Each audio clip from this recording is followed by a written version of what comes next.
First நம்ம தேங்காய் paste ready பண்ணிக்கலாம். அதுக்கு 3 ஸ்பூன் அளவுக்கு துருவின தேங்காய், 1 1/2 ஸ்பூன் அளவுக்கு பொட்டுக்கடலை, 1/2 ஸ்பூன் அளவுக்கு சோம்பு சேர்த்து கொஞ்சமாக தண்ணி சேர்த்து நல்லா நைஸ் பேஸ்ட்டாக அரைச்சிக்கலாம்.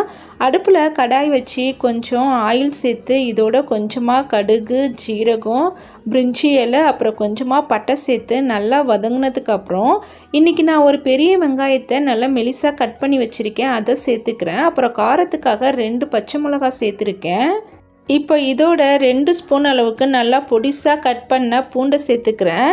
வெங்காயமும் பூண்டும் நல்லா வதங்கட்டும். இதோட கொஞ்சமாக நம்ம கருவேப்பிலை சேர்த்துக்கலாம்.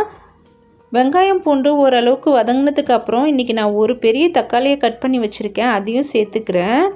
இப்போ இதோட கொஞ்சமாக உப்பு சேர்த்துக்கலாம். ஒரு 1/2 டேபிள் ஸ்பூன் அளவுக்கு மஞ்சத்தூள் சேர்த்து நல்லா மிக்ஸ் பண்ணிக்கலாம். இப்போ இதோட கொஞ்சமாக பெருங்காயம் சேர்த்துக்கலாம். நான் ஆல்ரெடி அரைச்சி வச்சுருக்க தேங்காய் பேஸ்ட்டை இதோட சேர்த்து நல்லா பச்சை வாசனை போகிற வரைக்கும் நல்லா வதக்கி எடுத்துக்கலாம். நல்லா பச்சை வாசனை போனதுக்கப்புறம் இப்போ இதோட நான் தண்ணி சேர்க்க போகிறேன்.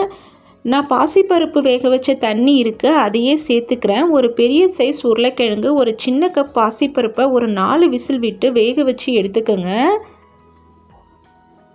இப்போ இதோட நான் வேக வச்சு எடுத்த உருளைக்கிழங்கை நல்லா மசிச்சு இந்த மாதிரி சேர்த்துக்கிறேன்.